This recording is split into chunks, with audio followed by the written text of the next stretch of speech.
Most people think that they're tested by what they know. They aren't. Knowledge isn't the test. Pressure's the test. Because pressure does something that knowledge can't do. Pressure reveals what still owns you. You can say you trust Yahuwah, then fear comes. You can say you forgive, then the person who broke you speaks again. You can say you believe truth, then truth cost you something. You can say you're free, then the old wound gets touched, and suddenly that wound starts giving commands again. That's when the real test begins. Not when you're calm, not when you're posting or teaching, not when everyone agrees with you. The real test begins when the thing that wounded you tries to become your master again. Because everybody has two theologies, the one they confess and the one their nervous system obeys. That's why someone can quote scripture and still be ruled by fear. They can preach love and still be owned by rejection. They can teach forgiveness and still obey bitterness. They can say Yahuwah is king and still let their wound sit on the throne. The mouth confesses one thing, the body obeys another, and pressure exposes the gap. That's why covenant isn't belief only. Covenant is allegiance under pressure.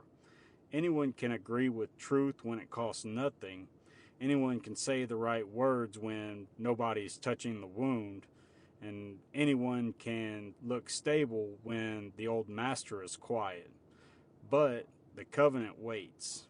It lets time pass. It lets pressure build. It lets the old master speak again. Then it records what you obey. That's the terrifying part.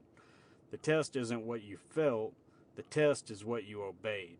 Because feelings speak, fear speaks, anger speaks, rejection speaks, lust speaks, money speaks, pride speaks, control speaks, trauma speaks, the wound speaks. But just because something speaks doesn't mean that it has authority. That's where people get destroyed. They think because a feeling is loud, it must be true. No. Sometimes the loudest voice in you is the part that still needs to be dethroned. That's why you can't measure truth by intensity. A panic can feel like prophecy. A wound can feel like discernment. Anger can feel like righteousness. Rejection can feel like wisdom. Control can feel like safety. But pressure reveals the difference. Because the question isn't, what did I feel? The question is, what did I obey? That's where the throne is. Your real master is revealed by what gets your obedience when you're under pressure. Not what gets your words, not what gets your public post, but what gets your obedience. That's why people can say they worship Yahuwah while still obeying Pharaoh. Pharaoh isn't always a man on a throne. Sometimes Pharaoh is the voice inside you that says, you can't stop. You have to prove yourself. You have to answer them. You have to win this argument. You have to make them understand. You have to chase the person who keeps breaking you. You have to panic because peace feels unsafe. That's Pharaoh. Not outside you, inside the pattern. And the Sabbath was never about only resting from work. It was about proving Pharaoh no longer owns your body. That's why rest can feel like warfare. Because if slavery trained you to survive by striving, then peace will feel like rebellion. So let me say that again. If slavery trained you to survive by striving, then peace will feel like rebellion.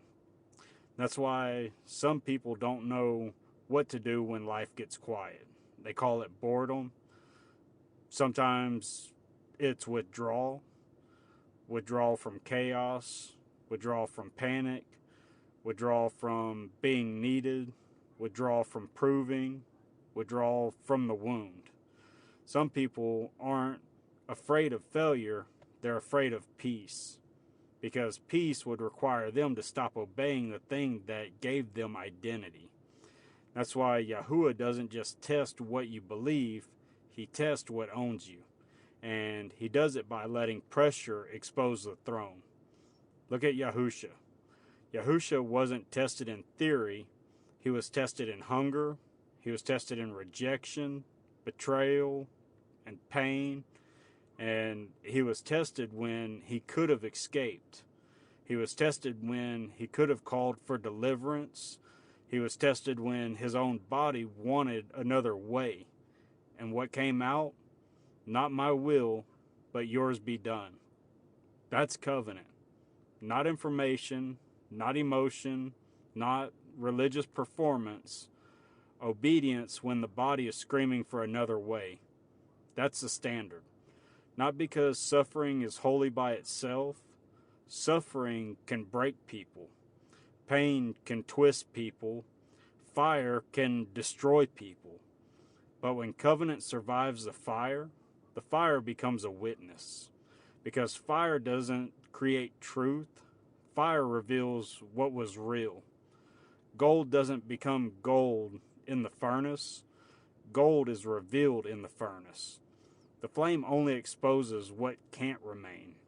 That's why pressure is mercy if you let it expose the lie.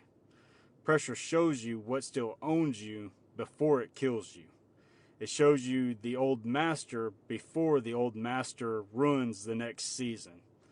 It shows you the wound before the wound becomes doctrine. Because that's what happens.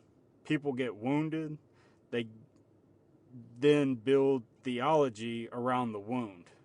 They call fear wisdom, they call bitterness discernment, they call control leadership, they call numbness peace, they call avoidance holiness, they call obsession love, but covenant cuts through all of it. Covenant asks one question: who did you obey? When? Were you angry? Who did you obey? When you were rejected, who did you obey? When you were tempted, who did you obey? When you were afraid, who did you obey? When you had the chance to retaliate, who did you obey? When nobody would know, who did you obey? That's the test. And this is why knowledge alone can become dangerous. Because knowledge without surrender only makes the ego more religious. You can learn verses and still be owned by pride. You can learn Hebrew words and still be owned by rage. You can expose false doctrine and still be owned by rejection. You can teach covenant and still break order in your own house. You can win the argument and lose the throne. And that's why the deeper question isn't, am I right? The deeper question is truth ruling me? Because truth that only lives in your mouth isn't yet king. Truth becomes king when it governs your reactions, when it governs your impulses, when it governs your anger, when it governs your grief, when it governs your desire to be understood, when it governs your need to respond, when it governs your hunger for vindication. That's when truth has authority. And most people don't want truth with authority. They want truth as a weapon. They want truth to defeat enemies. They want truth to win comments. They want truth to prove they were right. But covenant truth comes for the enemy inside of you first. And that's why it hurts. It doesn't just expose them, it exposes you. It shows you where you still bow, and that's the part that people avoid. They'll fight devils in everyone else before they confront the master they still obey in themselves. But the throne always shows up under pressure. If anger can command you, anger owns ground. If lust can command you, lust owns ground. If fear can command you, fear owns ground. If rejection can command you, rejection owns ground. If money can command you, money owns ground. If another person's mood can command you, that person owns ground. And that ground has to be reclaimed. Not by saying I'm free, by obeying differently when the trigger comes. That's freedom. Freedom isn't the absence of a trigger. Freedom is a loss of its authority. So let that sit for a minute. Because freedom isn't the absence of a trigger. Again, freedom is the loss of its authority. You may still feel it. You may still shake. You may still hurt. You may still want to respond. You may still want to run. You may still want to prove yourself. But if you don't obey it, it's no longer king. That's restoration. That's how Yahuwah takes territory back inside a person. Not all at once, moment by moment.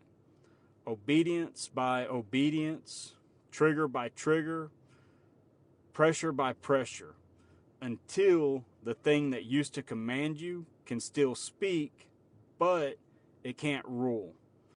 That's what healing actually looks like. Not forgetting, not pretending, not being emotionless, but becoming ungovernable by the wound. That's why the covenant records time. One choice is easy, one calm day is easy, one public confession is easy, but repeated obedience under pressure, that reveals allegiance. That's why your life will keep bringing you back to the same kind of test until the throne changes. Different person, same wound. Different argument, same pride. Different temptation, same appetite. Different situation, same fear. Why? Because the issue was never just the person. It was the authority the person exposed. Yahuwah isn't just trying to change your circumstances. He's exposing what your circumstances still control. And when you finally see it, you stop asking the shallow question. The shallow question is, why is this happening to me? The deeper question is, what is this revealing in me? That question can save your life. Because once you see what owns you, you can bring it under judgment. Not shame, judgment. There's a difference. Shame says, this is who I am. Judgment says, this thing has no lawful authority here. Shame makes identity out of bondage. Judgment evicts the intruder. That's covenant language. You don't negotiate with what has no jurisdiction. You don't let the wound rewrite the law. You don't let fear become prophet. You don't let rejection become king. You don't let pain become a teacher above Yahuwah. You bring it into the light and say, you spoke, I heard you, but I will not obey you. And that's the moment the throne begins to shift. And this is why Yahusha matters so deeply. Yahusha doesn't just forgive rebellion. He shows what perfect allegiance looks like under pressure. He is the obedient son, the faithful witness, the one who doesn't break covenant when pain speaks. And through him, we learn the way back. Not back to religious performance, back to lawful order, back to the Father, back to allegiance, back to truth ruling the inside, not just decorating the outside. So stop measuring yourself by what you know and measure what owns you. What still gets obedience, what still gets access, what still gets the first reaction. what still moves your mouth before wisdom does, what still steals your rest, what still makes you betray what you know is true. That's where the work is. That's where the throne is contested. That's where covenant becomes real. Because the final test isn't whether you can explain truth. The final test is whether truth has authority in you when pressure comes. And if pressure reveals that something else still owns you, don't lie about it. Don't dress it up. Don't spiritualize it. And don't call it discernment. Name it, judge it, remove its authority, and then obey differently. That's how you know restoration is happening. Not because you never feel the old thing, but because the old thing no longer gets to command you. That's freedom, that's covenant, and that's the throne test. Because you aren't being tested for what you know, you're being tested for what still owns you.